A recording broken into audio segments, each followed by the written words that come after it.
இன்றைய தினம் நாம் தியானிப்பதற்காக இருக்கக்கூடிய புஸ்தகம் லூக்கா எழுதின சுவிசேஷம். வேதாகமத்தில் உள்ள 66 புஸ்தகங்களும் சுமார் 40க்கு மேற்பட்ட எழுத்தாளர்களால் எழுதப்பட்டது. ஆனால் இது அத்தனை பேரிலுமே லூக்கா ஒரு வேறுபட்ட ஒருவர்.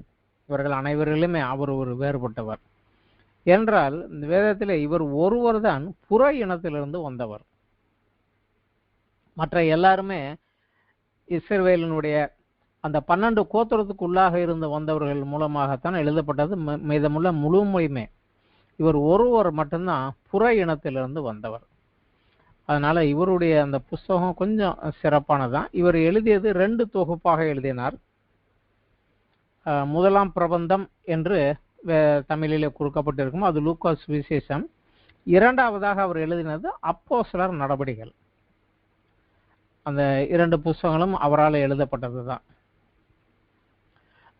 லூக்கா சுவிசேஷத்தில் இவர் இயேசு கிறிஸ்துவை இஸ்ரவேலரை மட்டும் அல்ல, முழு உலகையும், அனைத்து ஜாதிகளையும், அனைத்து இனங்களையும் ரட்சிக்கும்படியாக தேடி வந்த தேவனால் அனுப்பப்பட்ட மனுஷகுமாரனாகிய இரட்சகர் என்ற கண்ணோட்டத்திலே அவரை நமக்கு அறிமுகப்படுத்துகிறார்.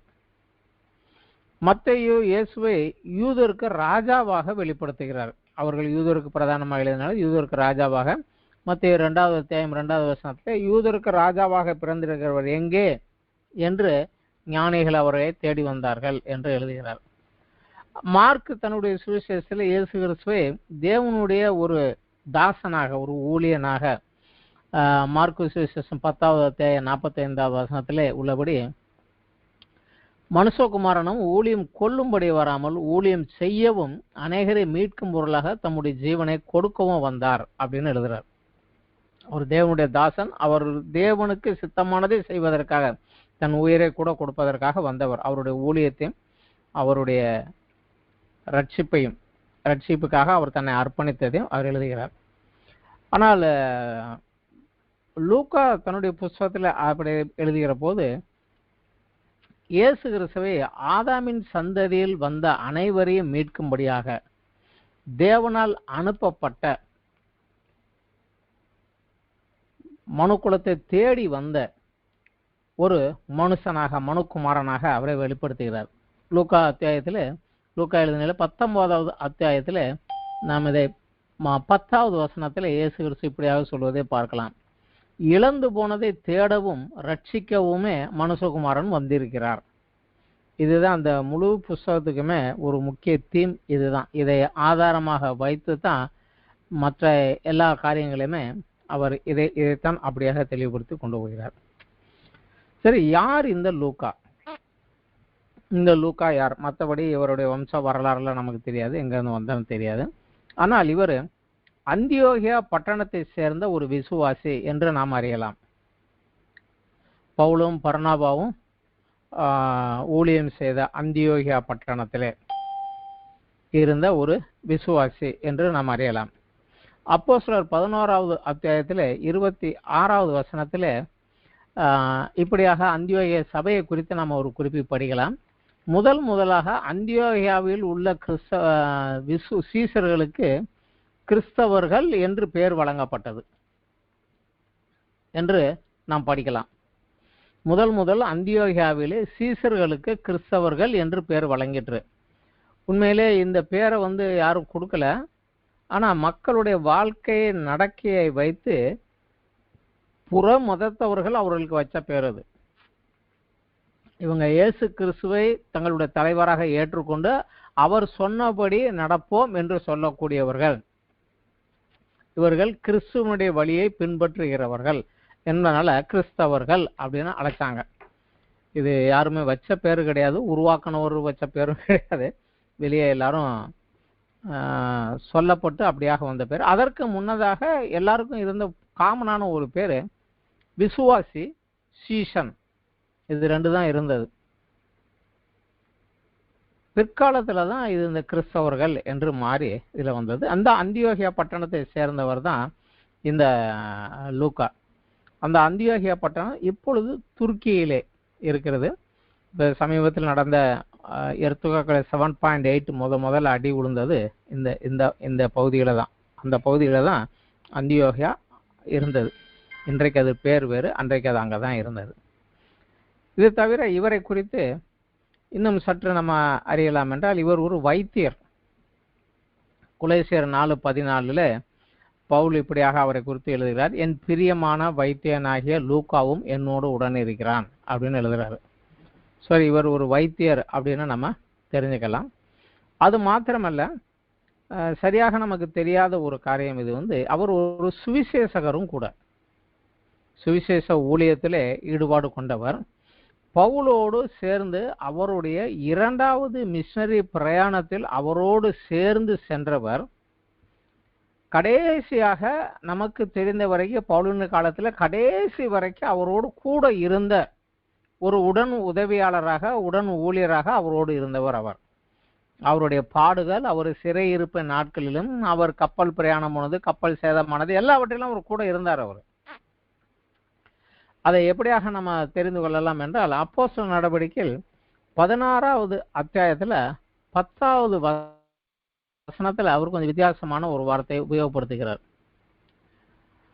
16வது அத்தியாயத்தில் 10வது வசனத்துக்கு முன்னாடி வரைக்கும் பவுலுடைய ஊழியத்திலேயே அவர்கள் அவர்கள் அவர்கள் அப்படின்னு சொல்லிட்டே வர்றாரு. அப்புறம் 9வது வசனத்துல அங்கே ராத்திரியிலே பவுலுக்கு ஒரு தரிசனம் உண்டாயிற்று. அது என்னவெனில், மக்கதோனியா தேசத்தான் ஒருவன் வந்து நின்று, நீர் மக்கதோனியாவுக்கு வந்து எங்களுக்கு உதவி செய்ய வேண்டும் என்று தன்னை வேண்டிக் கொண்டதாக இருந்தது. அதுல இருந்து 10வது வசனம், அந்த தரிசனத்தை அவன் கண்டபோது அவர்களுக்கு சுவிசேஷத்தை அறிவிக்கும்படி கர்த்தர் எங்களை அழைத்தார் என்று நாங்கள் நிச்சயித்து கொண்டு உடனே மக்கதோனியா புறப்பட்டு போக பிரயத்தனம் பண்ணினோம். ஸோ அந்த குரூப்ல இரண்டாவது மிஷனரி பிரயாணம் அவர் போகிறபோது அவரோடு உடன் சென்றவர். அதிலிருந்து அப்போஸ்தலர் நடவடிக்கையில் கடைசி வரைக்கும் நாங்கள் நாங்கள் நாங்கள் தான் வருது. கடைசி வரைக்கும் அவர் அவரோட கூட இருந்தவர் அப்படின்னு நம்ம தெரிந்து கொள்ளலாம். அது மாத்திரமல்ல, அவர் ஒரு சிறந்த எழுத்தாளரும் கூட, ரைட்டிங் ஸ்கில் அவருக்கு உண்டு. அவர் எங்கேயும் பிரசங்கம் பண்ணினதாகவோ, எங்கேயும் அற்புதங்கள் பண்ணினதாகவோ, எங்கேயும் வேதத்தில் வேற எந்த குறிப்பும் கிடையாது. ஆனால் நல்ல ஒரு சப்போர்ட்டர், செகண்ட் லைன் லீடராக உடன் இருந்து, பவுலுக்கு போராட்டங்கள்லாம் கூட இருந்து, ஒரு வைத்தியனாகவும் ஒரு உதவியாளராகவும் அவரோடு உடன் இருந்திருக்கிறார். அது மாத்திரமல்ல, அவர் நல்ல ஒரு ஸ்கில்டு ரைட்டர். ஒரு எப்படி டாக்டருங்கள் ஒரு பேஷண்ட்டை என்ன காரணம், எதனால் வந்தது, எப்படி வந்ததுன்னு விலாவாரியாக விவரித்து என்ன ட்ரீட்மெண்ட் கொடுத்தோம் அப்படின்னு கிரமமாக எழுதுவார்களோ, அதே போலவே இந்த லூக்கா சுவிசேஷம் நூலும் அப்போஸ்தலர் நடவடிக்கையும் இருக்கும். அது பார்த்தாலே அவருடைய அந்த ரைட்டிங் ஸ்கில் நமக்கு தெரியும். ஒரு நல்ல ரைட்டர், பிரசங்கம் பண்ண தெரியாது, நல்லா எழுத தெரியும். அதை தேவனுடைய ராஜ்ய மகிமைக்காக உபயோகப்படுத்தினார். இதை நம்ம பார்க்கலாம். அடுத்தபடியாக சகரியா 6வது அத்தியாயம் 12-13வது வசனத்திலே தேவன் கூறிய இயேசு கிறிஸ்துவை குறித்து கூறிய ஒரு தீர்க்க தரிசனம். அந்த ஒரு தீர்க்க தரிசனத்தினுடைய அடிப்படையில தான் இந்த புஸ்தகம் ஆதாரமாக அதே இது. சகரியா 6வது அத்தியாயத்துல 12-13 தேவன் சொல்லுகிறார், அவனோடு சொல்ல வேண்டியது, சேனைகளின் கர்த்தர் உரைக்கிறது என்னவென்றால், இதோ ஒரு புருஷன், அவருடைய நாமம் கிளை என்னப்படும், அவர் தம்முடைய ஸ்தானத்திலிருந்து முளைத்தெழும்பி கர்த்தருடைய ஆலயத்தை கட்டுவார். அவரே கர்த்தருடைய ஆலயத்தை கட்டுவார். அவர் மகிமை பொருந்தினவராய் தம்முடைய சிங்காசனத்தின் மேல் வீற்றிருந்து ஆளுகை செய்வார். தம்முடைய சிங்காசனத்தின் மேல் ஆசாரியராயும் இருப்பார். இவ்விரண்டின் நடுவாக சமாதானத்தின் ஆலோசனை விளங்கும்.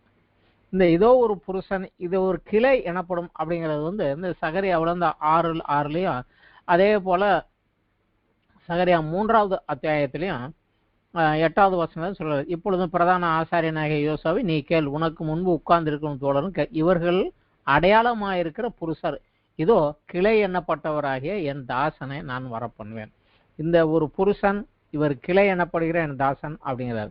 இந்த சகரியாவில் இந்த வார்த்தை தேவன் கொடுத்தது எப்பொழுது கொடுத்தார் அப்படிங்கிற அந்த சூழ்நிலை பார்த்தா நமக்கு இந்த வார்த்தை இன்னும் கொஞ்சம் நன்றாக புரியும். யூதா தேசத்தார் தேவனால சிட்சிக்கப்பட்டு 70 வருஷம் பாபிலோன் சிறையிருப்பில் இருந்து செருபாபேல் மூலமாக திரும்பி வந்து அதற்கப்புறம் அவர்கள் வந்து ஆலயத்தை கட்டலாம் வேண்டாம் அப்படிங்கிற ஒரு முயற்சி பண்ணி கொண்டு இருக்கிற போது முன்னாடி ராஜா இருந்தாரு. ஆனா இப்ப செருபாபேல் வந்திருக்கிறாரு. ஆனா செருபாபேல் யூதருக்கு ராஜாவாக வரல, பாபிலோனிய அரசாங்கத்தின் கீழ் வேலை செய்யக்கூடிய ஒரு கவர்னராக வந்திருக்கிறார். அவ்வளவுதான், அவர் ராஜா கிடையாது. இப்ப ஜனங்களை ஒன்றிணைத்து அவர்களுக்கு ஒரு லீடர்ஷிப் வேணும். அப்படிங்கிற போது அன்றைய காலத்தில் இருந்த பிரதான ஆசாரியனாக யோசுவாவை தேவன் வந்து ஒரு லீடராக உருவாக்குகிறார். அது வந்து இந்த 6வது அத்தியாயத்துல 10-11 வசனத்துல வரும். சிறையிருப்பின் மனுஷராகிய எல்தாயும் தொபியாவும் எதாயாவும் பாபிலோனிலிருந்து வந்திருக்க அந்த நாளில் நீ போய் செப்பனியாவின் குமாரனாகிய யோசியாவின் வீட்டுக்குள் பிரவேசித்து அங்கே அவர்கள் கையிலே வெள்ளியையும் பொன்னையும் வாங்கி கிரீடங்களை செய்வித்து யோசாதாக்கின் குமாரனாகிய யோசுவா என்ன பிரதான ஆசாரியனுடைய சிரசினிலே வைத்து, அதாவது இனிமே இந்த ஜனங்களை வந்து ஆவிக்குரிய வழியிலையும் ஒரு ஒரு ஒழுக்கத்துக்கு வழியிலும் வழிநடத்தக்கூடிய ஒரு பொறுப்பை வந்து ஆசாரியனாக உன் கையிலே வைக்கிறேன் அப்படின்னாரு. அதுல இருந்து இயேசு கிறிஸ்து வர்ற காலம் வரைக்கும், அந்த காலம் வரைக்கும் பிரதான ஆசாரியர்கள் தான் பவர்ஃபுல்லா இருந்தாங்க, ராஜாக்கள் என்று அதுக்கப்புறம் யாரும் வரல. அவர் அப்படி நியமிக்கிற போதுதான் ஆண்டவர் சொல்லுகிறாரு, இதோ ஒரு புருஷன், அவர் நாமும் கிளை, அவர் வருவாரு, அவர் வந்து கர்த்தருடைய ஆலயத்தை கட்டுவார், அவர் ராஜாவாகவும் இருப்பார் ஆசாரியராகவும் இருப்பார் என்று அங்கே சொல்லுகிறார். அந்த ஒரு வார்த்தையினுடைய முழுமையான ஒரு வெளிப்பாடு, அந்த மனிதர் வந்து எப்படி காரியத்தை செய்தார் என்பதை வந்து நம்ம லூக்கா சுவிசேஷத்துல இதை ஆதாரமாக வைத்து அப்படியே படித்து வந்தா நம்ம படிக்கலாம். அதனாலதான் லூக்கா சுவிசேஷத்துல இயேசு கிறிஸ்துவனுடைய வம்சாவளியை லூக்கா ஆரம்பிக்கிற போது லூக்கா 3வது அத்தியாயத்துல 23வது வசனம் மரியாள்ல இருந்து ஆரம்பித்து ஆதாம் வரைக்கும் கொண்டு போயிட்டு அந்த ஆதாம் தேவனால் உண்டானவன் என்று போய் முடிக்கிறார். லூக்கா 3வது அத்தியாயத்துல 38வது வசனத்துக்கு வரைக்கும் வருது. 23ல ஆரம்பிக்கிறாரு. 23ல அவர் எப்படி ஆரம்பிக்கிறாரு, அப்பொழுது இயேசு ஏறக்குறைய 30 வயது உள்ளவரானார், அவர் யோசேப்பின் குமாரன் என்று எண்ணப்பட்டார். யோசேப்பின் குமாரன் அல்ல, யோசேப்பின் குமாரன் என்று எண்ணப்பட்டார். அந்த யோசேப்பு ஏலியின் குமாரன் அப்படின்னு ஆரம்பிச்சு வரிசையா யார் யாருடைய குமாரன் வந்து கடைசியில சேத் ஆதாமின் குமாரன், ஆதாம் தேவனால் உண்டானவன். ஸோ அந்த தேவனால அனுப்பப்பட்ட தாசனாகிய கிளை இவர் தான் அப்படிங்கிறது வந்து இந்த வம்சாவளியின் மூலமாகவும் அவர் அதை கொஞ்சம் கொண்டுட்டு வர்றார்.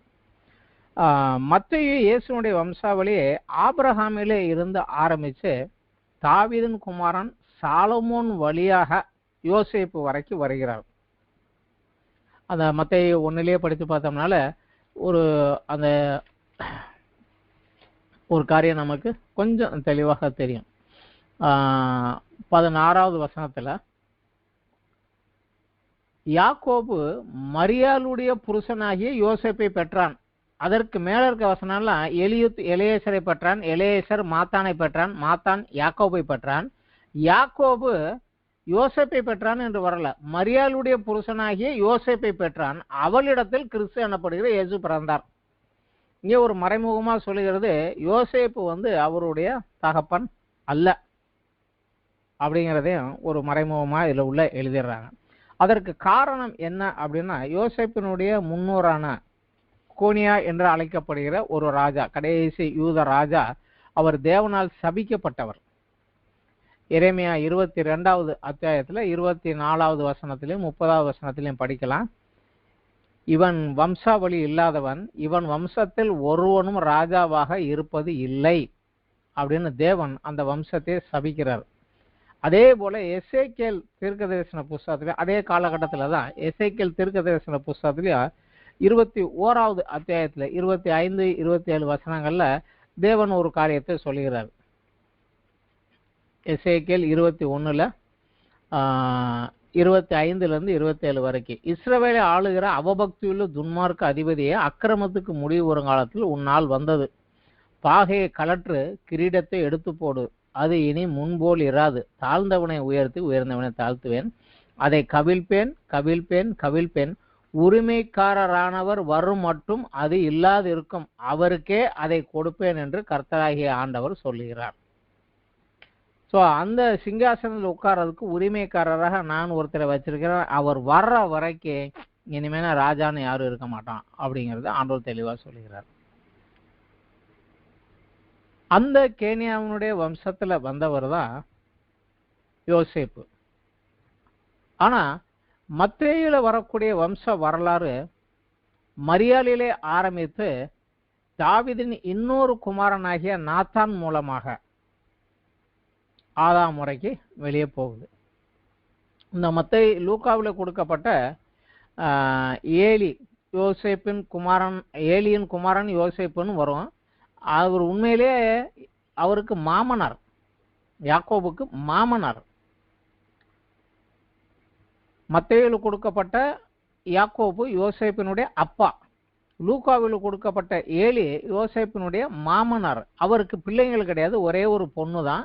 அந்த பொண்ணை இவருக்கு கல்யாணம் கொடுத்துட்டாரு. அதனால இவர், நம்ம தமிழ்ல சொல்லிடுறோம், எல்லா குவாசிலும் மருமகன் அப்படின்னு சொல்லிடுறோம். அதுபோல அவருடைய மகனானால அவருடைய மகனாக அந்த கருத்துல கொண்டு வர்றாங்க. அதனால இயேசு கிறிஸ்து லீகலாக சட்டப்படியாக யோசேப்பு மூலமாகவும் இந்த சரீர பிரகாரமாக மரியாள் மூலமாகவும் தேவனுடைய குமாரனாக யூதாவுடைய ராஜாவாக வந்தார், உரிமையாக வந்தாருங்க. இந்த ரெண்டு வம்சாவளியும் நல்லது வித்தியாசமான ரெண்டு வம்சாவளிகள் தேவையுது. இப்போ இது யார் எழுதுனா அப்படின்னு பார்த்துட்டா, யாருக்கு எழுதினார்?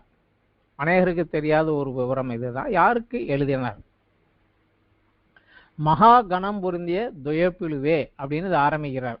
லூக்கா 1வது அத்தியாயத்தில் 1வது வசனத்தில் இவர் அந்த மாதிரி ஆரம்பிக்கிறார். மகா கணம் பொருந்திய துயப்பிலுவே, நாங்கள் முழு நிச்சயமாக நம்புகிற சங்கதிகளை நான் உமக்கு எழுதினேன் அப்படின்னு எழுதுகிறார். இந்த துயப்பிலு யார் அப்படின்னு தெரிஞ்சா, இது ஒரு கிரேக்க பேராக இருந்தாலும் இவர் உண்மையான ஒரு கிரேக்க ரோம வம்சாவளியில வந்தவர் கிடையாது, ஒரு புற இனத்தை சேர்ந்தவர் தான் இவர். இந்த துயப்பிலுவே அப்படிங்கிறத சரியான ஒரு நம்ம இதுல பிரிக்கணும்னா தேவ பிரியன் அப்படின்னு நம்ம தமிழ்ல இது அதுக்கு அர்த்தம் இதுதான். தியோ அப்படின்னா தேவன், தியோப்பிலுவேன்னு தேவனை நேசிக்கிறவர், தேவன் மேல பிரியமா இருக்கிறவர் என்ற அர்த்தம் தான் வரும். ஸோ இவர் ஒரு கடவுள் பக்தியுள்ள ஒரு மனிதர் என்று அவருடைய பேரிலிருந்து தெரிஞ்சுக்கலாம். இவர் யார் என்ற குறிப்பு வேதத்தில் கிடையாது. ஆனா இவர் ரோமில் உள்ள உயர் பதவியில் இருந்த புற இனத்தை சேர்ந்த, ரோம சிட்டிசனா மாறின புற இனத்தை சேர்ந்த ஒருவர் என்று நம்ம அறியலாம். இவரை குறித்து வேத வல்லுநர்கள் 2 கருத்துக்கள் வைக்கிறாங்க. ஒருத்தர் சொல்கிறார்கள், அந்த காலகட்டத்தில் தான் கிரேக்கர்கள் ரோமர்கள் எங்கெங்கே போனார்களோ அங்கு லைப்ரரி புக் ஸ்டால்ஸ் பெருசா நிறைய புக்ஸ் வால்யூம்ஸ் வச்சாங்க. ஜனங்களுக்குள் படிப்பதும் அந்த எஜுகேஷன், கலை, அறிவியல் இதெல்லாம் கொஞ்சம் வளர்ந்து கொண்டிருந்த காலத்தில் புஸ்தகங்கள் தேவையா இருந்தது. புஸ்தகங்கள் இன்னைக்கு போல பேப்பரில் கிடையாது. ஆனாலும் ஒரு சில்க் துணியில மை வைத்து எழுதி அல்லது தோல் சுருளில் எழுதி அந்த மாதிரி எழுதி அதை ரோல் மாதிரி சுருட்டி அதை கொடுக்குற அந்த காரியங்கள் அப்போ நடந்தது. அப்போ அது கொஞ்சம் ஃபேமஸாக இருந்ததுனால இவர் ஒரு புக் பப்ளிஷர் போல. ஏனென்றால் அன்றைக்கு ரோம சாம்ராஜ்யத்தை குலுக்கின ஒரு செய்தி இயேசுவும் அவருடைய மரணத்திலிருந்து உயிர்த்தெழுதலும் அவர் மூலமாக உருவான புதிய மார்க்கமும் கிறிஸ்தவ மார்க்கமும், அதை அவங்க ரிலிஜியன் அப்படின்னாங்க. ஏன்னா யூத மதத்திலிருந்து ஒரு பிரிவாக, யூத மதத்திலிருந்து பிரிந்து வந்த ஒரு பிரிவாக இது ஒரு புது மதமாக அவர்கள் கணக்கு பண்ணாங்க. ஸோ இதை குறித்த அறிவு நிறைய பேருக்கு வேண்டி இருந்தனால இதை ஒரு புக்காக எழுதி கொடுக்கலாம் அப்படிங்கிற ஒரு பப்ளிஷராக இவர் இருக்கலாம் அப்படின்னு ஒரு கருத்து சொல்றாங்க. ஆனா இன்னொரு கருத்து என்ன சொல்றாங்கன்னா, அவர் தியோப்பிலுவை மகா கணம் பொருந்திய என்ற அடைமொழியில தான் அழைக்கிறாங்க. இந்த மகா கணம் பொருந்தியங்கிறது இன்றைக்கு நம்ம இடங்களில் ஜாஸ்தி யூஸ் பண்றது கோர்ட்டில் ஜட்ஜஸுக்கு தான் அந்த மாதிரி ஒரு வேர்டு யூஸ் பண்ணுவாங்க. அந்த காலத்துலையும் ரோமில் நியாயாதிபதிகளுக்கும் மிக அதிக படித்த திறமையுள்ள உயர்ந்த மனிதராக கருதப்படுகிற வழக்குரைஞர்களுக்கும் லாயர்ஸுக்கும் இந்த பேர் இருந்தது. மகா கணம் பொருந்திய அப்படிங்கிற அடைமொழி அவங்களுக்கு தான் இருந்தது அந்த காலகட்டத்தில் ரோம்ல. அதனால இதை குறித்து ஒரு குறிப்பு, ஒரு உத்தேசமாக என்ன சொல்லிடுறாங்க, பவுல் 2 வருடம் சிறையிருப்பிலே ரோமிலே இருந்தபோது, அப்போஸ்தலர் நடவடிக்கை கடைசி அவர் வீட்டு சிறையில இருந்தார். 2 வருடம் இருந்தார். அவர் கேஸ்ன்னு விசாரிக்கலை. ஒரு எருசலேமிலிருந்து உன் மேலே குற்றம் சாட்டுகள் வர்ற வரைக்கும் நான் விசாரிக்கிறேன், அது வரைக்கும் ஒரு வீட்டை விட்டு வெளியே போகாமல் இருந்தாங்க. வீட்டு காவலில் இருந்தார் அவர். அந்த காலகட்டத்தில் இவரை விசாரிக்க வேண்டிய நீதிபதிக்கு இவரை குறித்து சரியாக தெரிந்து கொள்ள வேண்டும் அப்படின்னு இருந்ததுனால முதலாக இயேசு கிறிஸ்துவை பிறந்து வளர்ந்து அவர் மூலமாக மரித்து உயிர்த்தெழுந்ததும் அவரை பின்பற்றுகிறவர்கள் அந்த விசுவாசி சீசர்கள் கூட்டங்கள் பெருகினதாகவும் அதில் பவுல் எப்படி அதில் இன்வால்வ் ஆனார், பவுலுக்கும் யூதருக்கும் உள்ள பிரச்சனை என்ன, இவங்க என்ன கம்ப்ளைண்ட் பண்ணுறாங்க அவர் மேலே, இவர் என்ன செஞ்சார் அப்படிங்கிறது அன்றைக்குள்ள நியாயாதிபதிக்கு தெரிய வேண்டி இருந்ததுனால அதை சரியாக எழுதி கொடுத்தவர் இந்த லூக்காவாக இருக்கலாம் அப்படின்னு ஒரு உறுதிப்படுறாங்க. அது காரணம் அதில் லூக்கா சுவிசேஷத்தில் 1வது அத்தியாயத்தில் 2, 3, 4 வசனங்கள் கிட்டத்தட்ட அந்த கருத்தை ஆமோதிக்கிற மாதிரி தான் இருக்குது. ஆரம்பம் முதல் கண்ணார கண்டு வசனத்தை போதித்தவர் எங்களுக்கு ஒப்புவித்தபடியே அவைகளை குறித்து சரித்திரம் எழுத அநேகர் ஏற்பட்டபடியினாலே ஆதி முதல் எல்லாவற்றையும் திட்டமாய் விசாரித்து அறிந்த நானும் உமக்கு உபதேசிக்கப்பட்ட விசேஷங்களின் நிச்சயத்தை நீ அறிய வேண்டும் என்று அவைகளை ஒழுங்காய் உமக்கு எழுதுவது எனக்கு நலமாய் தோன்றியது. அதாவது ஐ ஆம் நாட் ஐ விட்னஸ், ஆனால் ஐ விட்னஸாக இருந்தவங்க கிட்டக்க நான் விசாரித்து கேட்டு அவங்ககிட்ட இருந்து ரிப்போர்ட் எடுத்து அதை ஒரு கிரமமாக எழுதி உமக்கு கொடுக்குறேன் அப்படிங்கிறார். இது கிட்டத்தட்ட கோர்ட்டில் கொடுக்கறக்கூடிய அந்த ஒரு நடைமுறையை போயிருந்ததுனால இப்படியாக இருக்கலாம் அப்படின்னு சொல்கிறாங்க. பவுல் 2 வருஷம் செசாரியாவில் சிறையிருப்பில் இருந்தார். அந்த காலத்துலேயும் லூக்கா அவர் கூட தான் இருந்தார். அவர் கைதியாக உள்ளே இல்லை, ஆனால் அவர் கூடவே இருந்தார். அதனால் அந்த காலகட்டத்தில் அவர் ரோமிலேயோ எருசலேமிலேயோ அங்கே உள்ளேயோ சுற்றி திரிந்தோ மரியாளுகிட்ட இருந்தோ மற்றவங்கள்கிட்ட இருந்தோ அந்த இயேசு கிறிஸ்துவனுடைய காரியங்களை குறித்து ஆரம்பம் முதல் எல்லாவற்றையும் கொஞ்சம் விசாரித்து நேருக்கு நேர் அந்தந்த இதில் இன்வால்வ் ஆனவங்கிட்ட விசாரித்து அவர் ஒரு குறிப்பு எடுத்திருக்கலாம். அதற்கப்புறம் ஒரு ரோமில் இருந்தபோது அவர் ரோம் வந்தபோது பேதுருவும் ரோமில் தான் இருந்தார். அதனால் பேதுருவிட்ட கேட்டு முதலாக எப்படி இந்த சபை உருவானது, அப்போஸ்தலர் நடவடிக்கைகளில் முதல் 9, 10 அத்தியாயங்களுக்குள்ள உள்ள காரியங்கள் எல்லாம் அது எப்படி நடந்தது, என்னென்ன நடந்தது அப்படிங்கிற ஒரு காரியத்தையும் அவர்கிட்ட நேரடியாக கேட்டு எழுதி வாங்கியிருந்திருக்கலாம். அதற்கப்புறம் அந்த பேதுருக்கு அப்புறம் பவுலுடைய வாழ்க்கையை குறித்தும் எழுதியிருக்கலாம் அப்படிங்கிறாங்க. அப்போஸ்தலர் நடவடிக்கைகள் என்று பேர், ஆனால் மற்ற அப்போஸ்தலர் பற்றி கிடையாது. பேதுருவின் மூலமாக முதலிலே புறஜாதியாருக்கு எப்படி சுவிசேஷம் அறிவிக்கப்பட்டது, அப்புறம் எப்படி பவுல் அதில் இன்வால்வ் ஆனார், எப்படி பவுல் அதை தொடர்ந்தார், அதோடு முடிச்சிருது. அதனால் இது பவுலை குறித்து முக்கியமாக எழுதப்பட்டதாக இருக்கலாம். அதனால தான் 2 புத்தகமாக இது எழுதியிருக்கலாம் அப்படின்னு ஒரு கருத்து சொல்கிறாங்க. ஆனால் இதில் விசேஷமாக பார்க்க வேண்டியது ஒரு மனிதன் இன்னொரு மனிதனுக்காக எழுதின ஒரு நிருபம் அல்லது ஒரு கடிதம் பல நூற்றாண்டுகளுக்காக அநேகருக்கு கிறிஸ்துவை அறிந்து கொள்ளவும் கிறிஸ்துவின் மூலமாக நித்திய ஜீவனையும் தேவனுடைய பிள்ளையாகும்படியாக ஆசீர்வாதத்தையும் பெற அந்த ஒரு நிருபத்தை எடுத்து பயன்படுத்துவது தேவனுடைய அனாதி தீர்மானமும் அற்புதமே அல்லாமல் வேற ஒன்றும் கிடையாது. அது மட்டும்தான் இந்த காரியத்தை செய்ய முடியும்.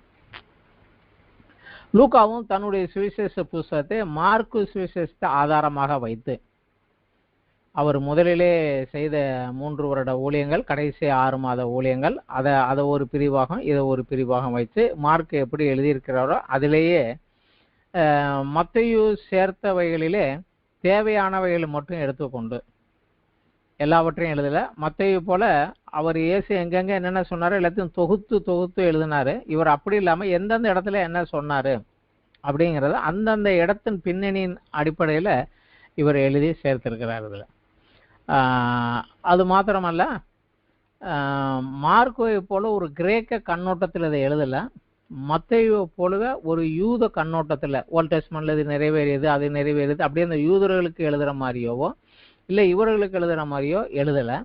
ஆனால் முக்கியமாக இயேசு கூறின அநேக ஊமைகளுக்கு ஒரு முக்கியத்துவம் கொடுத்து புற இனத்தாருக்குரிய கண்ணோட்டத்தில் அவர்கள் புரிந்து கொள்ளும்படியாக அவர்களுக்காக, அதனால தான் சில காரியங்களை அவர் யூத பாரம்பரியத்தில் உள்ள சில காரியங்களை இப்படி செய்வாங்க அப்படி செய்வாங்க அது செய்தார்கள் என்று கொஞ்சம் அந்த யூத பாரம்பரிய காரியங்களை விளக்கி அவங்களுக்கு எழுதுறாரு. இது ஒரு மனிதருக்கு சரியாக புரிந்து கொள்ள முடியாத, கிறிஸ்துவை முழுமதாக அறியாத ஒரு மனிதனுக்கு நன்றாக அவரை அறிந்து கொள்ளும்படியாக எழுதப்பட்ட நோக்கத்தோடு எழுதப்பட்ட ஒரு புத்தகம். இன்றைக்கும் புற இனத்தில் இருக்க புற மதத்தில் இருக்கிற அநேகருக்கு கொடுக்கறதுக்கு மிக சிறந்த புத்தகம்னா லூக்கா எழுதின இந்த சுவிசேஷம் தான். இதுதான் அந்த கண்ணோட்டத்தில் அவர்களுக்காக எழுதப்பட்டது. இந்த லூக்கா சுவிசேஷத்தை 4 பிரிவாக பிரிக்கலாம். இதுல முதல் பாகம் மத்தேயு மார்க்கு இது ரெண்டுலயுமே இருக்காது, லூக்கால மட்டும்தான் இருக்கும். 1வது அத்தியாயம் 1வது வசனத்துல 4வது அத்தியாயம் 15வது வசனம் வரைக்கும். இதற்குள்ள யோவான் ஸ்நானகனுடைய பிறப்பு, இயேசு கிறிஸ்துவனுடைய பிறப்பு, இயேசு கிறிஸ்துவனுடைய சிறு பிராயத்திலே அந்த சைல்ட்ஹுட் அப்படிமாங்கள அந்த காலத்தில் நடந்த 2 முக்கிய நிகழ்ச்சிகள், அப்புறம் யோவான் ஸ்நானன் ஊழியம் எப்படி ஆரம்பித்தாரு, அவரை பின்பற்றி இயேசு எப்படி தன் ஊழியத்தை ஆரம்பித்தார், இந்த எல்லாம் அவங்களுடைய பிறப்பும் ஊழியத்தை ஆரம்பிக்கிறதும் முதல் பகுதியில 1:1 4 15 வரைக்கும் இதை எழுதிடுறாரு. 4 16 இருந்து 9வது அத்தியாயம் 50வது வசனம் வரைக்கும் இயேசு கிறிஸ்து செய்த ஊழியம், அவர் என்ன சொன்னாரு என்ன செஞ்சாரு, அதிகமாக அவருடைய மிராக்கல்ஸ்களுக்கு முக்கியத்துவம் கொடுத்து 9வது அத்தியாயம் வரைக்கும் மிராக்கல்ஸ்களுக்கு அதிக முக்கியத்துவம் இருக்கும். 9க்கு அப்புறம் அவர் சொன்னவைகளுக்கு அதிக முக்கியத்துவம் இருக்கும் கடைசி வரைக்கும். இதுல 3வது பார்ட் 9வது அத்தியாயம் 51 இருந்து 19வது அத்தியாயம் 27வது வசனம் வரைக்கும் இயேசு கிறிஸ்து கலிலேயாவிலிருந்து எருசலேம் பக்கம் அவர் இந்த பகுதிகளே செய்த ஊழியம், அந்த ஊழியத்தோடையே அவருக்கு எதிர்ப்பு கொஞ்சம் கொஞ்சமா கிளம்பி எழுந்து வளர்ந்து அந்த எதிர்ப்பு உயர்ந்து கொண்டே வருவது, அவர் ஊழியத்தோடையே எதிர்ப்பு அதிகமாக வளர்ந்து வருவது, இந்த காரியங்களை அவர் 3வது பகுதியில் எழுதுறாரு. 4வது பகுதியில் 19வது அத்தியாயம் 28 இருந்து 24வது அத்தியாயம் கடைசி வசனம் 52 வரைக்கும் எருசலேமில் இயேசு சிலுவையிலே மரணம் அடைந்து தன்னை அர்ப்பணித்தது, 3ஆம் நாள் உயிர் தெழுந்தது, பரலோகத்திற்கு எடுத்துக்கொள்ளப்பட்டது. இது மத்தேயுல மார்க்லயும் அவ்வளவு கிளியரா இருக்காது, ஆனா இதுல கொஞ்சம் அதோட கொஞ்சம் கூடுதலாகவே கொடுத்திருப்பார் மார்க்ல எழுது. இதுல நமக்கு ஒரு சில காரியங்கள் மட்டும்தான் முக்கியம். லூக்காவிலே மட்டுமே உள்ள காரியங்கள் நமக்கு நன்றாக தெரியும், மத்தேயுலையும் மார்க்லையும் இல்லாம லூக்காவிலே மட்டும் இருக்கக்கூடிய காரியங்கள் நமக்கு நன்றாகவே தெரியும். உதாரணத்துக்கு கெட்ட குமாரன் கதை மத்தேயு மார்க்ல கிடையாது, இது நல்லாவே தெரியும். சகேயு, மார்த்தாள் மரியாள் கதை, நல்ல சமாரியன் அவனுடைய கதை, சிலுவையிலே இயேசுவிடத்தில் கேட்டு உம்முடைய ராஜ்யத்தில் வரும்போது என்னை நினைத்துக் கொள்ளும் என்று சொல்லி நீ இன்றைக்கு என்னோட பரதேசில் இருப்பாய் என்ற ஆசீர்வாதத்தை பெற்றுக்கொண்டு அந்த சிலுவையில் உள்ள கள்ளனுடைய கதை தெரியும்.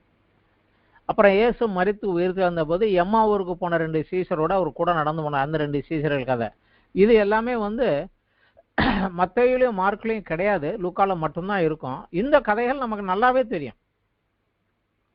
ஆனா மத்தேயுல மார்க்ல சொல்லப்பட்ட அதே காரியங்களே நம்ம லூக்காவுல படிக்கிற போது இது ஏற்கனவே படித்தது தானேன்னு அப்படியே மேலோட்டமாக போயிடுவோம். ஆனா அவை வேறு கண்ணோட்டத்தில் வேறு காரியத்தை குறித்து சொல்லுகிறது என்று அதனுடைய சத்தியத்தை ஆழமாக உணர முடியாம போயிடும். என்றால் அவர் கிரேக்கர்களுக்கு எழுதுறாரு, அவர் யூதர்களுக்கு, இவர் புற ஜாதியானருக்கு எழுதுறாரு. ஸோ இவங்களுக்கு என்ன வேணுங்கிற கண்ணோட்டத்தோட இவர் எழுதுறாரு. நம்ம அதை மேலோட்டமாக படிக்காம கொஞ்சம் ஆழமாக படித்தால் அதனுடைய வித்தியாசத்தை நம்ம நன்றாக உணர முடியும். எந்த சூழ்நிலையில எதை சொன்னார், அதாவது மத்தேயுவில் இயேசு மலை மேல் ஏறி உட்கார்ந்தார், சீசர்கள் வந்தார்கள், அப்போது ஒரு வாயை திறந்து என்று வரனால அது மலைப்பிரசங்கம் அப்படிங்கிறாங்க. ஆனா இங்க லூக்காவில் வரும்போது ஒரு சமவெளியிலே இயேசு இருந்தபோது வந்தார்கள் என்று சொல்லி அதே காரியங்களை இங்க டீச் பண்றாரு. இயேசு ஒரே ஒரு இடம் சொல்லல, 3 வருடங்கள் அவர் செய்த ஊழியங்கள், அநேக இடங்கள்ல போற இடங்கள்ல ஜனங்களுக்கு அந்தந்த காரியங்களை திரும்ப திரும்ப திரும்ப கூட சொல்லியிருக்கலாம். ஆனா அந்த சூழ்நிலையில அங்க இருக்கிறவங்களுக்கு என்ன சொல்லணுமோ அதை சொல்லி இருப்பார். அதே போல இந்த மார்க்கு கொஞ்சம் வித்தியாசமாக லூக்கா இதிலும் வித்தியாசமாக எழுதியிருப்பார். உதாரணத்துக்கு லூக்கா 5வது அத்தியாயத்துல 13வது வசனத்துல இயேசு கிறிஸ்து இந்த மாதிரி சொல்கிறாரு. நம்ம எல்லாருக்கும் தெரிந்ததுதான். நீங்கள் பூமிக்கு உப்பாய் இருக்கிறீர்கள். உப்பானது சாரமற்று போனால் எதனாலே சாரமாக்கப்படும்? வெளியே கொட்டப்படுவதற்கும் மனுஷரால் மிதிக்கப்படுவதற்கும் ஒழிய வேறொன்றுக்கும் உதவாது. இது நம்ம எல்லாருக்குமே நன்றாக தெரியும். இங்க சொல்லப்பட்ட உபயோகப்பட்ட உப்பு அப்படிங்கிறது சமையல் அறையில இன்றைக்கு நம்ம உபயோகப்படுத்தக்கூடிய அந்த ஒரு உப்பு. ஆனா இதே காரியம் லூக்கா 14வது அத்தியாயத்துல இயேசு கிறிஸ்து உபயோகப்படுத்துகிற போது அங்க சொன்ன உப்பு வேற. லூக்கா 14வது அத்தியாயத்துல 34, 35வது வசனத்துல இப்படியாக இயேசு சொல்கிறார், உப்பு நல்லதுதான், உப்பு சாரமற்று போனால் எதினால் சாரமாக்கப்படும். அடுத்த வசனம், அது நிலத்துக்காகிலும் எருவுக்காகிலும் உதவாது, அதை வெளியே கொட்டி போடுவார்கள், கேட்கறதுக்கு காது உள்ளவன் கேட்க கடவன் அப்படின்னு முடிக்கிறார். இங்கே சொல்லப்பட்ட இந்த உரம்ங்கிறது உப்பு அப்படிங்கிறது நிலத்துக்கு போடக்கூடிய உரம். இன்னைக்கு யூரியா அது இது போடுறாங்களோ அந்த மாதிரியான ஒரு இதைத்தான் இங்கே சொல்றாரு அவர். அது சமையலறையில் உபயோகப்படுத்துவது, இது நிலத்துல விளைச்சலுக்காக போடக்கூடிய உப்பு. அதனால தான் சொல்றாரு, சாரம் இல்லாம போச்சுன்னா அது நிலத்துலைக்கோ எருவுக்கோ போடுறதுக்கு உதவாது, அது வெளியே கொட்டி போடுவாங்கங்கிறாரு. அங்க சொல்லப்பட்டது வேற, இங்கே சொல்லப்பட்டது வேற. ஆனா இந்த முன்னாடி உள்ள சூழ்நிலைகள் எந்த நேரத்துல சொன்னாருன்னு பார்த்தா இதுக்கு அந்த அர்த்தம் சரியாக வரும். அதே போல தாளந்து உவமைகள் நம்ம எல்லாருக்கும் நன்றாக தெரியும். நம்ம எல்லாருக்கும் தெரிந்த தாளந்து உவமைகள் மத்தேயுல உள்ளதுதான். மத்தேயுல ஒருத்தன்ட்ட 5 கொடுத்தாரு, ஒருத்தன்ட்ட 2 கொடுத்தாரு, ஒருத்தன்ட்ட 1 கொடுத்தாரு அப்படின்ட்டு அதுக்கு போயிடுவோம். அந்த மத்தேயு இதுலயும் ஒருவனிடத்துல கொடுத்தவர் யார் அப்படின்னு பார்த்தா அதுல ஒரு வித்தியாசம் இருக்கும். மத்தேயுல எழுதுனதுக்கும் லூக்காவில் எழுதுனதுக்கும் ஒரு பெரிய வித்தியாசம் இருக்கும். யார் அதை கொடுத்தாங்க அப்படிங்கிறத பார்த்தோம்னா ஒரு பெரிய வித்தியாசம் இருக்கும். மத்தேயுல 25வது அத்தியாயம் 14வது வசனத்துல, அன்றியும் பரலோக ராஜ்யம் புறதேசத்துக்கு பிரயாணமாய் போகிற ஒரு மனுஷன், அதாவது அடுத்த தேசத்துக்கு வெளிநாட்டுக்கு பிரயாணமாக போகக்கூடிய ஒரு மனுஷன் தன் ஊழியக்காரரை அழைத்து தன் ஆசைகளை அவர் வசமாய் ஒப்பு கொடுத்தது போல இருக்கும். இதுதான் மத்தேயுல சொல்றாரு. ஆனா லூக்காவுல இதை நம்ம படிக்கிற போது அங்க கொஞ்சம் வித்தியாசமாக வரும்.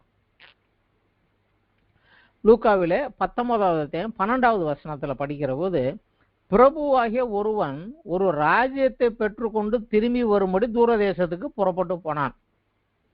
இங்க ஒரு மனுஷன் புரதேசம் போனான் இருக்கு, அங்க இங்க தெளிவா சொல்லுகிறது, பிரபுவாகிய ஒருவன் தன் ராஜ்யத்தை பெற்றுக்கொண்டு திரும்பி வரும்படி தூரதேசத்துக்கு போக புறப்பட்டான். புறப்படும் போது தன் ஊழியக்காரரில் 10 பேரை அழைத்து அவர்களிடத்தில் 10 ராத்தல் திராவியங்களை கொடுத்து, நான் திரும்பி வரும் மூலமும் இதை கொண்டு வியாபாரம் செய்யுங்கள் என்று சொன்னான். அப்படிதான் இங்க வருது. மத்தேயுல திரும்பி கணக்கு கேட்டாரு. அப்போ ஒருத்தர் சொன்னாரு, நீர் கொடுத்ததுல எனக்கு 5 கிடைச்சது, நீர் 5 தாளந்து கொடுத்துரு, எக்ஸ்ட்ராவா 5 தாளந்து கிடைத்தது அப்படிங்கிறான். அப்ப அவர் சொல்கிறாரு, உத்தம உண்மையான ஊழியக்காரனே, கொஞ்சத்தில் உண்மையா இருந்தால் அநேகத்தின் மேல் உன்னை அதிகாரி வைப்பேன், வா என் சந்தோஷத்துக்குள் பிரவேசி அப்படிங்கிறார். 2 தாளந்து வாங்கினவனு 2 தாளந்து கொண்டு வரான். சரி, நீ உண்மையும் உத்தமம் உள்ளவன், வா உன்னை அநேகத்தின் மேல் அதிகாரியா வைப்பேன்னு சொல்றாரு. ஆனா லூக்காவில் வருகிற போது அவரை கொஞ்சம் அதை வித்தியாசமா சொல்லுகிறார். அதுல 10 ஊழியக்காரர்களுக்கு 10 ராத்தல் கொடுத்தாருங்கிறாரு. ஆனா அவர் திரும்பி வந்த போது அந்த திரவியம் வாங்கி அந்த ஊழியக்காரன்ட்ட எவ்வளோ சம்பாதிச்சுன்னு கேட்ட போது அவன் சொல்றான், உம்முடைய ராத்தலினாலே 10 ராத்தல் ஆதாயம் கிடைத்தது, நீர் கொடுத்த நான் 10 மடங்கு பெருத்துட்டேன் அப்படிங்கிறார். உடனே அவர் சொல்லுகிறாரு, நல்லது உத்தம ஊழியக்காரனே, கொஞ்சத்தில் உண்மையில்வான் அப்படின்னால் 10 பட்டணங்களுக்கு அதிகாரியா இரு என்று சொல்வேன் அப்படிங்கிறார். அடுத்தவன் சொல்றான், உங்களுடைய ராத்திரியில 5 கிடைத்ததுங்கிறாரு. அப்ப நீயும் 5 பட்டணங்களுக்கு அதிகாரியா இரு அப்படின்னு சொல்றாரு. சோ அந்த தாளந்துகள் ஊமைகள் பின்னாடி வரக்கூடிய அவர் வருகிற போது அந்த மனிதனுக்குரிய ஒரு ஸ்டேட்டஸை பொறுத்து தான் இது வரும் அப்படிங்கிறாங்க. அதே போல லூக்காவில் ஒரு காரியம் இருக்குது, அது மத்தேயுலையும் இருக்காது, மார்க்லையும் இருக்காது. இந்த தாளந்துகள் ஊமைகளிலே பிரபுவாகிய ஒருவன் ராஜ்யத்தை பெற்றுக்கொண்டு போனா அவனுடைய ஊரார் அவனை பகைத்து, இவன் எங்கள் மேல் ராஜாவா இருக்கிறது என்று எங்களுக்கு மனதில்லை என்று சொல்லும்படி அவன் பின்னே ஸ்தானாதிபதிகளை அனுப்பினார்கள். அதுவும் வருகிறது. ஆனா அந்த மனிதன் திருப்பி வந்ததுக்கு அப்புறம் 27வது விஷயம், தங்கள் மேல் நான் ராஜாவாகிறதுக்கு மனதில்லா இருந்த என்னுடைய சத்துருக்களை இங்கே கொண்டு வந்து எனக்கு முன்பாக வெட்டி போடுங்கள் என்று சொன்னான். இது இயேசு கிறிஸ்துவினுடைய 2ஆம் வருகையில் என்ன நடக்க போகுங்கிறத அவர் சொன்ன காரியம். அங்க ஒரு கருத்தை அவர்களுக்கு சொல்லுவதற்கு அதுக்குரிய கருத்தை மட்டும் சொல்லிட்டாங்க. இது புறஜாதியாருக்கு இன்னும் கொஞ்சம் அதிகமாக விளக்கமாக இதுல கொஞ்சம் விவரமாக வரும்.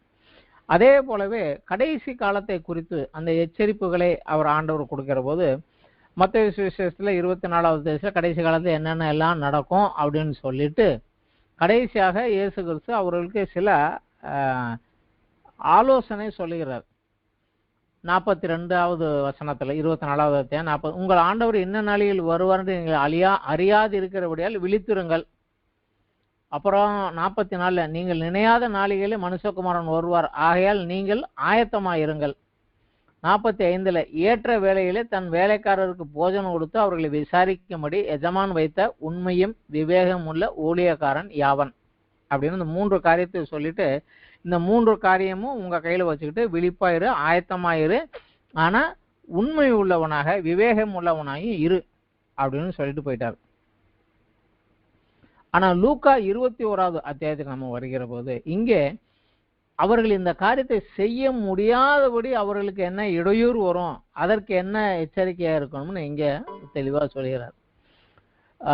லூக்கா 21:34, உங்கள் இருதயங்கள் பெரும் திண்டியினாலும் வெறியினாலும் லௌகீக கவலையினாலும் பாரம் அடையாதபடிக்கும் நீங்கள் நினையாத நேரத்தில் அந்த நாள் உங்கள் மேல வராதபடிக்கும் எச்சரிக்கையா இருங்கள். இதுல 3 காரியங்கள் உங்களை மேல வரவிடாமல் தடை பண்ணுனாரு. அங்க 3 காரியங்கள்ல ஜாக்கிரதையா இருங்க, இது ஆயத்தமா இருக்குன்னு சொன்னாரு. இந்த 3 காரியங்கள்ல எச்சரிக்கையா இருங்க, இது உங்களுக்கு இடையூறு பண்ணுங்கிறாரு. அங்க பிளஸ் பாயிண்ட், இங்க நெகட்டிவ் பாயிண்ட். இதுல பெருந்திண்டின்னு போட்டிருக்கு. ஆனா இது பெருந்திண்டி அப்படிங்கிறது அநேக வேதாங்கள் கேர்லெஸ் லைஃப், ஒரு பொறுப்பற்ற ஒரு வாழ்க்கை வாழுகிறது அப்படின்னு சொல்லுகிறது. வெறியினாலும் அப்படிங்கிறது ஏதோ ஒரு பழக்கத்துக்கு அடிமையாக இருப்பதை குறித்து. இன்றைக்கு மதுவுக்கோ சிகரெட்டுக்கோ அடிமையா இருக்கிறத காட்டிலும் எலக்ட்ரானிக்ஸ்க்கு அடிமையாக நிறைய பேர் இருக்கிறாங்க. அந்த ஒரு அடிமைத்தனத்தை குறித்தும் லௌகீக கவலைகள், உலக பிரகாரமான கவலைகள், இந்த 3 உங்கள்கிட்ட அதிகமாகி போச்சுன்னா வராது. ஆனா அதோட சொல்லி ஒரு எச்சரிக்கை சொல்லுகிற, பூமியிலெங்கும் குடியிருக்கிற அனைவரும் மேலும் அது ஒரு கண்ணியை போல வரும். ஆகையால் இனி சம்பவிக்க போகிற இவைகளுக்கெல்லாம் நீங்கள் தப்பி மனுஷகுமாரனுக்கு முன்பாக நிற்க பாத்திரவான்களாக எண்ணப்படுவதற்கு எப்பொழுதும் ஜெபம் பண்ணி விழித்திருங்கள்.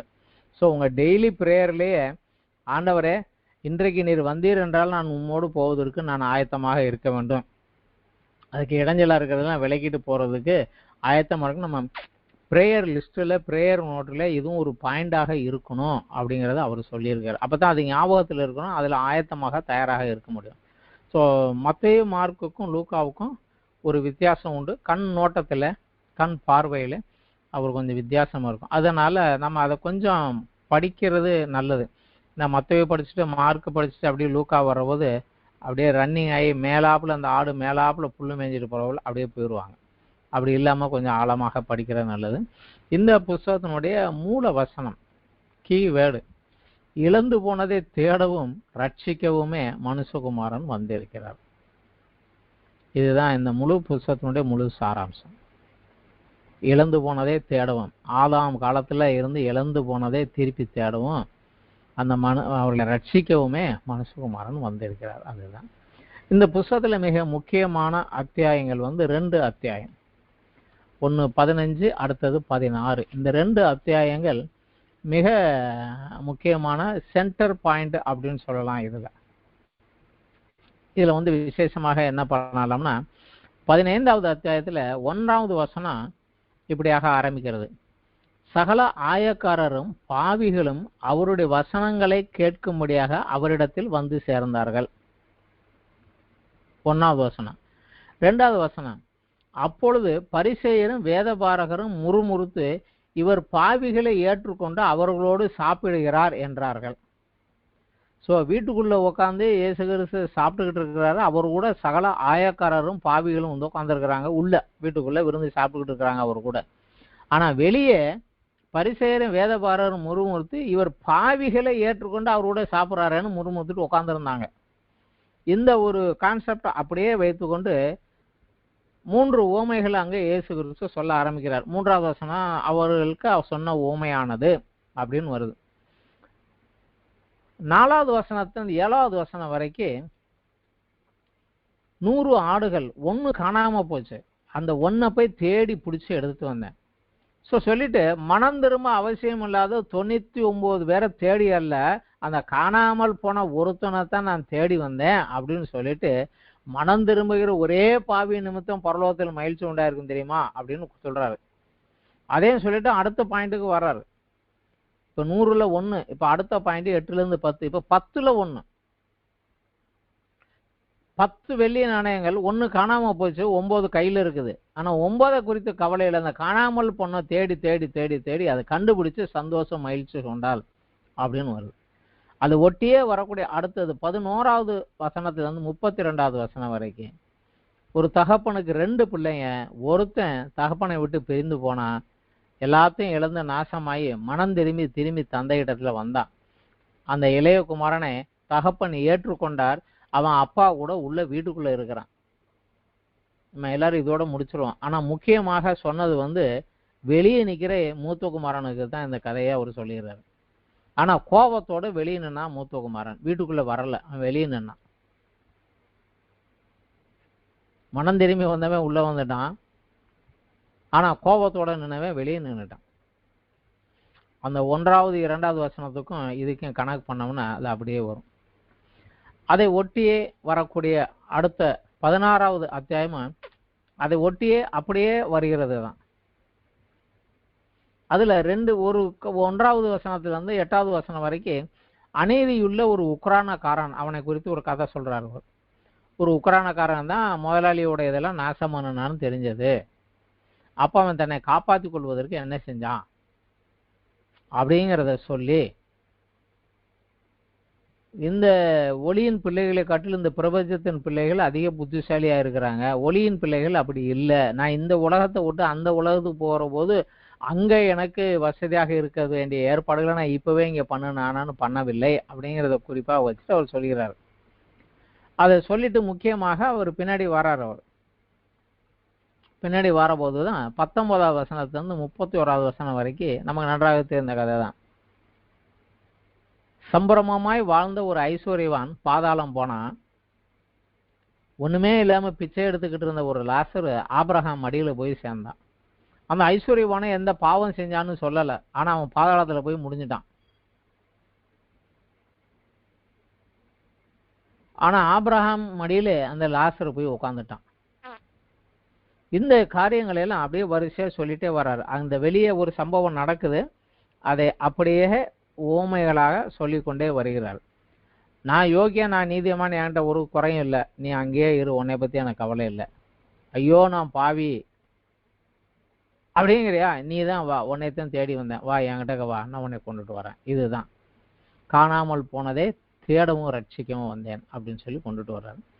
இதுல விசேஷமாக அந்த 16வது அத்தியாயத்துல 9ல் இருந்து 13வது அத்தியாயம் வரைக்கும் நமக்கு ஒரு ஆலோசனையும் ஒரு எச்சரிப்பும் அதுல இருக்கும். ஒரு ஆலோசனையும் எச்சரிப்பும் இருக்கும். 9வது வசனம் சொல்லுகிறது, நான் உங்களுக்கு சொல்லுகிறேன், நீங்கள் மாளும் போது உங்களை நித்தியமான வீடுகளில் ஏற்றுக்கொண்டுவார் உண்டாகும்படி அநீதியான உலக பொருளினால் உங்களுக்கு சிநேகிதரை சம்பாதியுங்கள். இது ஆக்சுவலா அநித்தியமானன்னு வரணும், ஆனா அது அநீதியான அப்படின்னு வச்சு, அதாவது நிலை இல்லாத இந்த உலக பொருளினாலே அந்த உலகத்துக்கு வராது, அதனால உங்களுக்கு அங்க உங்களை ஏற்றுக்கொள்வதோட சிநேகிதரை சம்பாதியுங்கள்ட்டாரு. அப்புறம் கொஞ்சத்தில் உண்மை உள்ளவனா இருந்தா அநேகத்துல உண்மையா இருப்ப, கொஞ்சத்துல உண்மை இல்லைன்னா அநேகத்துல உன்கிட்ட எப்படி நான் அதிகமா கொடுப்பேன் அப்படிங்கிறாரு. அப்புறம் அநீதியான உலக பொருளிலே நீ உண்மையா இல்லைன்னா உன்னை நம்பி எப்படி நான் மெய்யான பொருளை கொடுப்பேன் அப்படிங்கிறாரு. அப்புறம் வேறொருவருடைய காரியத்திலே உண்மையா இல்லைன்னா உனக்குன்னு சொந்தமா எதை கொடுப்பேன், அடுத்தவனது உன் பொறுப்புல இருக்க, நீ அதிலே உண்மையா இல்லை, உனக்குன்னு சொந்தமா நான் எப்படி கொடுப்பேன் நான் அப்படிங்கிறாரு. தேவனுக்கும் உலக பொருளுக்கும் ஊழியம் செய்ய அவங்களால கூடாது என்று கொண்டு கடைசியா முடிக்கிறார். இது கேட்டுக்கொண்டிருந்தவர்களுக்கு ஒரு எச்சரிக்கை, இந்த மாதிரி நடக்கும், இப்படி ஜாக்கிரதையா இருங்க. இந்த 15 16 அத்தியாயத்தை ஒரே நேரத்துல சொன்ன ஒரே செய்தி தான், ஆனா அத்தியாயம் நமக்கு பிரிந்து பிரிந்து வந்து விட்டனால நமக்கு கொஞ்சம் முன்ன பின்ன பிரிச்சிடலாம். பட் அப்படி இல்லை, இது ஒரே நேரத்தில் நடந்த ஒரே சம்பாஷணையில் நடந்த இயேசு கிறிஸ்து சொன்ன இந்த ஓமைகள். இதுல முக்கியமாக மத்தேயு மார்க்குவில இல்லாத லூக்காவில் மட்டும் இருக்கக்கூடிய சில விசேஷமான காரியங்களை நம்ம இதுல பார்க்க முடியும். நம்ம முதல்ல பார்த்ததுபடி யோவான் ஸ்நானனுடைய பிறப்பு, இயேசுனுடைய பிறப்பு. யோவான் ஸ்நானனுடைய அப்பா சகரியாவும் தேவதூதன்ட்டு ஒரே கேள்வியில தான் கேட்டார், இது எப்படி ஆகும் அப்படின்னாரு. மரியாளும் அதே கேள்வியை தான் தேவதூதன்ட்ட கேட்டா, இது எப்படி ஆகும் அப்படின்னு கேட்டா. ஆனா அவனுக்கு பனிஷ்மெண்ட் வந்தது, இவளுக்கு விளக்கம் கொடுத்தான். ஏனென்றால் தெரியாமல் இருக்கக்கூடிய ஒரு ஆள் இது எப்படி ஆகும் எனக்கு தெரியலேன்னு கேட்கிற போது அதற்கு விளக்கம் கொடுக்க தேவன் தயாராக இருக்கிறார். ஆனால் வேதத்தை நன்றாக அறித்து தேவ ஆலயத்துக்குள்ளேயே தேவ ஆராதனை செய்கிற போது தேவதூதனை தரிசனமா பார்த்து அவர் ஒரு வார்த்தை சொல்லுது, அது எப்படி நடக்கும் அப்படின்னு கேள்வி கேட்டா, இது நடக்கிற வரைக்கும் நீ பேசாம இருப்பேன்னு பனிஷ்மெண்ட் வாங்கிட்டு வந்தாரு. ஆனால் மரியாளுக்கு விளக்கம் கொடுத்தாரு. மரியாளுக்கு புரிஞ்சதோ புரியல, அப்போ ஒரே ஒரு வார்த்தை தான் சொன்னா, நான் உம்முடைய அடிமை, உம்முடைய சித்தப்படி ஆகட்டும். ஸோ இந்த ஒரு காரியங்கள் லூக்காவில் தான் இருக்கும். லூக்கா இல்லைன்னா அன்னைக்கு கிறிஸ்மஸ் பண்டிகையெல்லாம் கொஞ்சம் கஷ்டம் தான். லூக்காவில் இருந்தால் அந்த கதைகள்லாம் எடுக்கணும். மத்தேயு மார்க்கவில் இருக்காது. அதே போல் இயேசு கிறிஸ்துவினுடைய சிறு பிராயத்தில் நடந்த 2 முக்கிய நிகழ்ச்சிகள். அவரை பிரதிஷ்டை செய்ய ஆலயத்துக்கு கொண்டு போனது. அப்போது சிமியோன் என்ற ஒரு மனிதன் அவரை கையில் எடுத்துக்கொண்டு தேவனை துதித்து வாழ்த்தியது. அவர் சொன்னதிலே முதல் காரியமே அதுதான் சொல்கிறாரு, புறஜாதியாருக்கு ஒளியாகவும் இஸ்ரவேலருக்கு மகிமையாகவும் இருக்கக்கூடிய உம்முடைய ரட்சிப்பை என் கண்கள் கண்டதே அப்படிங்கிறார். புறஜாதிகளுக்கு பிரகாசிக்கிற ஒளியாகவும் உம்முடைய ஜனமாகிய இஸ்ரவேலுக்கு மகிமையாகவும் தேவரீர் உம்முடைய ரட்சண்யத்தை என் கண் கண்டதே அப்படின்னு சொல்லிடுறார். அது முதல்ல புறஜாதியினத்தான் முதல்ல வைக்கிறார் அங்கேயும் அந்த ஒரு காரியம். இரண்டாவதாக ஒரு 12 வயதிலே அவருடைய இயேசு கிறிஸ்துவினுடைய வாழ்க்கையில் நடந்த ஒரு நிகழ்ச்சி. இதுவும் இங்கே தான் ஒரே ஒரு இடத்துல தான் இருக்குது, அங்கே இருக்கக்கூடாது. அவங்க ஒரு பண்டிகையின் முறைமையின்படி எருசலேமுக்கு போனாங்க. பண்டிகை முடிந்து வருகிற போது அவர் வரவில்லை. அது தெளிவாக சொல்கிறார், அவருக்கு 12 வயதான போது அவர்கள் அந்த பண்டிகையின் முறைமையின்படி எருசலேமுக்கு போனார்கள். யூதர்களிடத்துல ஒரு பழக்கம் உண்டு, 12 வயது வரைக்கும் பிள்ளைகள் தாய் தகப்பனுடைய பொறுப்பிலே அவர்களுக்கு கற்றுக் கொடுக்க வேண்டியது தாய் தகப்பனுடைய பொறுப்பு. அந்த வயதிலே பிள்ளைகள் தவறு செய்தால் அந்த தவறினுடைய பொறுப்பை தாயும் தகப்பனும் தான் ஏற்றுக்கணும்.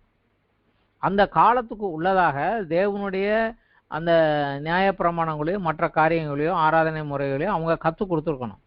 12 வயது ஆனதுக்கு பிற்பாடு ஒரு தேவ ஆலயத்திலே கொண்டு போய் வைத்து அந்த மகனை தேவனுக்கு முன்னதாக நிறுத்தி பார் மிஷ்பா அப்படிம்பாங்க. அந்த ஒரு பண்டிகை அது எல்லாருக்குமே என்னைக்கு 12வது பிறந்த நாள் அன்னைக்கு நடக்கிறது. அதனுடைய அர்த்தம் என்னவென்றால், is a son of law. இனிமே அவன் பிள்ளை கிடையாது, மனிதனாக மாறிவிட்டான். இனி அவன் செய்யக்கூடிய தவறுகளுக்கு அவன் தான் பொறுப்பு. சட்டத்தின்படி சட்டத்தின் கீழாக அவன் வந்துட்டான்.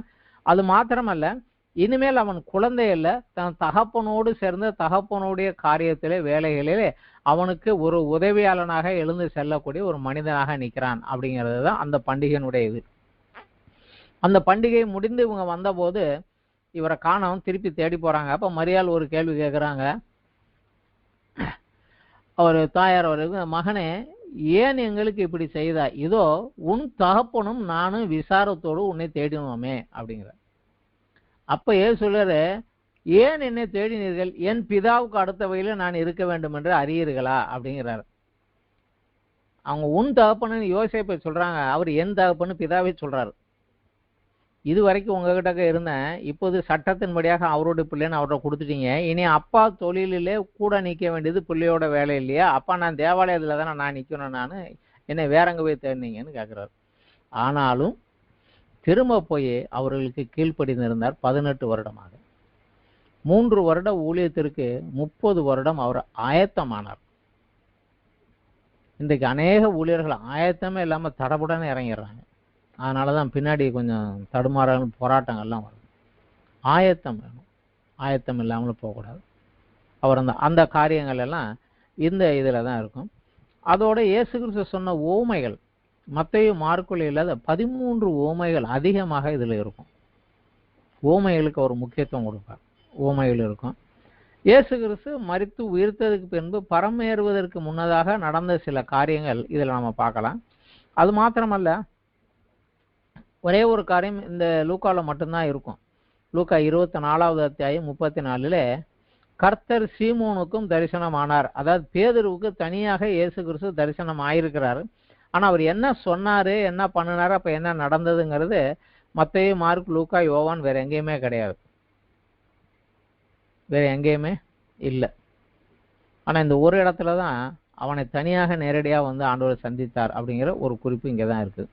இது தவிர இயேசுனுடைய ஜெப வாழ்க்கை, அதிகாலையில் எழுந்து ஜெபித்தார், நடு ராவிலே எழுந்து ஜெபித்தார், ஒரு ஊழியம் ஆரம்பிக்க முன்னாடி ஜெபித்தார், முடிந்த பிறகு தேவனை நோக்கி துதித்து ஜெபித்தார். அந்த இயேசுனுடைய ஜெப வாழ்க்கையை நம்ம அதிகமாக அறிய வேண்டும் என்றால் லூக்காவில் தான் நம்ம பார்க்க முடியும். அடுத்தபடியாக பரிசுத்த ஆவியானவரை குறித்து இயேசு கிறிஸ்து பேசினவர்களுக்கு முக்கியத்துவம் கொடுத்து இவர் எழுதியிருக்கிறார். மார்க்குலேயோ மத்தேயுவிலேயோ ஜாஸ்தியாக பரிசுத்த ஆவியானவர் மூலமாக அவர் காரியங்கள் செய்ததாக ஆவியானவரை குறித்து ஒரு சில குறிப்பு இருக்குமே ஒழிய பரிசுத்த ஆவியானவர் குறித்து அதிகமான வார்த்தைகள் இது இருக்காது. இதில் லூக்கா 4:1வது வசனம், பரிசுத்த ஆவியானவரால் நிறைந்தவராக அவர் ஆவியானவர் ஏவுதலின்படி வனாந்தரத்துக்கு உபவாசம் செய்ய போனார். 14வது வசனம், பரிசுத்த ஆவியானவருடைய பலத்தினால் நிறைந்தவராக அவர் திரும்பி வந்தார் அப்படின்னு வரும். அதே போல கடைசி 24வது அத்தியாயம் 49வது வசனத்துல சீசர்களை வந்து நீங்கள் எல்லாருக்குமே சுவிசேஷம் சொல்லுங்க, ஆனாலும் உன்னதத்திலிருந்து வரும் பலனாலே நீங்கள் தரிப்பிக்கப்படும் வரைக்கும் எருசலேமை விட்டு போகாம காத்துருங்க அப்படின்னு சொன்னார். அது லூக்காவில் மட்டும்தான் இருக்கும். பரிசுத்த ஆவியானவர் உங்களுக்கு அவசியம் தேவை அப்படிங்கிறது இங்கே தான் இருக்கும். விசேஷமாக தேவ தூதர்களை குறித்து லூக்காவில் மட்டும்தான் படிக்க முடியும். மற்றவே மார்க்காவில் தேவ தூதர்கள் வந்ததாக எங்கேயுமே இருக்காது. சகரியாவுக்கு தேவதூதன் தரிசனமாய் சொன்னது, மரியாளுக்கு தேவதூதன் தரிசனமாய் சொன்னது, மேய்ப்பர்களுக்கு தேவதூதர்கள் வந்து சொன்னது, அவர் பிறப்பின் போது தூதர்கள் பாடினது, இயேசு கல்லறையில இருந்து உயிர்த்தெழுந்த பிறப்பு தேடி வந்து 2 தேவதூதர்கள் இருந்து சொன்னது, இந்த தேவ தூதர்கள் வந்து போனதெல்லாம் வந்து லூக்காவில் தான் நம்ம படிக்க முடியும், தூதர்களை குறித்த காரியங்கள்லாம். மட்டுமல்லாமல் விசேஷமாக சீசத்துவத்துக்கு கிரயம் செலுத்தியே ஆக வேண்டும். அது சீசத்துவம் வந்து இட்ஸ் நாட் ஈஸி ஜாப், அதுக்கு ஒரு கிரயம் செலுத்தி தான் ஆகணும் அப்படிங்கிறத இயேசு கிறிஸ்து திரும்ப திரும்ப வலியுறுத்துவதில்லை. ஒருவன் என் சீசனாக இருக்க விரும்பினால் தன்னைத்தான் வெறுத்து அனுதினமும் தன் சிலுவையை சுமந்து கொண்டு என்னை பின்பற்ற வேண்டும். அந்த வரி இதில் அநேக இடங்களில் அநேக தடங்களில் வரும். அந்த சீசத்துவத்துக்கு கிரயம் செலுத்த நீ தயாராக இருக்க வேண்டும் என்கிற சத்தியம் இதில் திரும்ப திரும்ப திரும்ப திரும்ப வலியுறுத்தப்படும். அது மாத்திரமல்ல, பாடல்கள், மரியாள் தேவனை துதித்து பாடிய பாடல், தேவ தூதர்கள் பூமியில் இறங்கி வந்து பாடின பாடல், எலிசபெத் மரியாள் வந்த உடனே அவரோட குரலை கட்டுன சந்தோஷத்தில் அவ பாடின பாடல் என்ற பாடல்களும் இதுல உண்டு. விசேஷமா இந்த லூக்கா சுவிசேஷம் பெண்களுடைய கண்ணோட்டத்திலே இந்த சுவிசேஷத்தை கொண்டு வரும். மத்தேயு ஆண்களுடைய கண்ணோட்டத்திலே வரும். மார்க்கு மத்தேயு வந்து ஒரு ஆண்களுடைய கண்ணோட்டத்திலே போகும், இது பெண்களுடைய ஒரு கண்ணோட்டத்திலே போகும். அது மாத்திரமல்ல, மத்தேயு மார்க்குள்ள கவனிக்கப்படாத ஒரு குழுவினருக்கு இயேசுவின் மேல கரிசனை இருந்து அவர்களை பார்த்து செய்தது அவங்க விட்டுட்டாங்க. ஆனா இவர் அதை குறிப்பாக எடுத்து எழுதுகிறார். அது யார் என்றால் சமாரியர்கள், புற இனத்தவர்கள், பெண்கள், தரித்திரர்கள், முக்கியமாக பாவிகள், மட்டுமல்ல புறக்கணிக்கப்பட்டவர்கள், அதாவது அவுட்காஸ்ட் அப்படிம்பாங்க. இவங்களெல்லாம் யாருமே சட்டமன்றம் இல்லை, போடான்னு வெளியே தோத்து தள்ளிடுவாங்க. அப்பேற்பட்டவர்கள் யார் இருந்தாங்கன்னா ஆயக்காரர்கள், விபச்சாரிகள், குஷ்டரோகிகள், மேய்ப்பர்கள். அவங்களே அந்த காலத்துல யாரும் சட்டம் பண்றதில்லை. ஆனா இவங்களுக்கெல்லாம் ஒரு முக்கியத்துவம் கொடுத்து அவங்களையும் ஒரு கணக்கில் கொண்டு வந்து எழுதப்பட்டது லூக்கா சுவிசேஷத்துல தான் வரும், பார்க்கலாம். உண்மையிலே புற இனத்தாருக்காக ஒரு புற இனத்தாரால இயேசு கிறிஸ்துவை அறிமுகம் செய்யும்படியாக அவர்களுக்காக எழுதப்பட்ட ஒரு சுவிசேஷம் லூக்கா சுவிசேஷம். இதை நம்ம திரும்ப திரும்ப படிக்கிறது, அந்த மத்தேயு மார்க்கு படித்ததுனால அந்த கண்ணோட்டத்தோடு படிக்காம இது எந்த ஒரு கண்ணோட்டத்தோடு படிக்கிற போது இது இன்னும் கொஞ்சம் நன்றாக இருக்கும். இது அதிகமாக புற மதத்தில் உள்ளவர்களுக்கு இயேசு கிறிஸ்துவை அறிய வேண்டுமென்றால் கொடுப்பதற்கு, இயேசுவை சரியான முறையில் அறிமுகம் செய்வதற்கு கொடுப்பதற்கு ஒரு மிக சிறந்த புஸ்தகம். ஆனால் இன்றைக்கு அதிகமாக சுவிசேஷ இதில் நம்ம யூஸ் பண்ணுறது வந்து யோவான் தான். யோவான் வந்து வளர்ந்த கிறிஸ்தவர்களுக்குரியது தான், ஆனால் அதுதான் கொடுக்குறோம். இது வந்து ஒரு அவர்களுக்கு சரியான முறையில் கிறிஸ்துவ அறிமுகம் கொடுக்கக்கூடிய ஒரு சரியான ஒரு சுவிசேஷ புஸ்தகம். இது அதிகமாக வாசிக்கலாம். இதில் நமக்கு என்ன சொல்லுகிறார் அப்படிங்கிறத நம்ம பார்க்கலாம். லூக்கா வாசிக்கிற போது ஏதாவது ஒரு இடத்துல நம்மை குறித்தோ நம்மை பற்றியோ இருப்பதை நம்ம அங்கே வாசிக்க முடியும். மத்தேயுவிலும் லூக்காவிலையும் வாசிப்பதை காட்டிலும், மத்தேயுவிலும் மார்க்லையும் வாசிப்பதை காட்டிலும் லூக்காவிலே நம்ம மெதுவாக தியானித்து தூண்ட வருகிறது. நம்ம அங்கே ஏதாவது ஒரு இடத்துல நம்மை குறித்து அங்கே சொல்லப்பட்டிருப்பதை நம்ம அங்கே படிக்க முடியும். ஸோ லூக்கா வந்து ஒரு நல்ல ஒரு, அதனால தான் இயேசு கிறிஸ்துனுடைய வம்சாவளி சினிமாவாக எடுத்த போது கூட லூக்கா காஸ்பலை தான் எடுத்தாங்க. அனைவருக்கும் பொருந்தக்கூடிய வகையில் அது இருக்கும் அப்படின்னு அதை தான் எடுத்தாங்க. நம்ம இதை கொஞ்சம் நன்றாக ஒரு தியானித்து வாசித்து இந்த ஒரு கண்ணோட்டத்தோட நம்ம படிச்சோம்னா இன்னும் அநேக காரியங்களை நம்ம விளங்கி கொள்ள முடியும். இன்றோடு இந்த புத்தகத்தை குறித்த பாடம் இதோடு இன்றோடு முடிகிறது. நன்றி, வணக்கம்.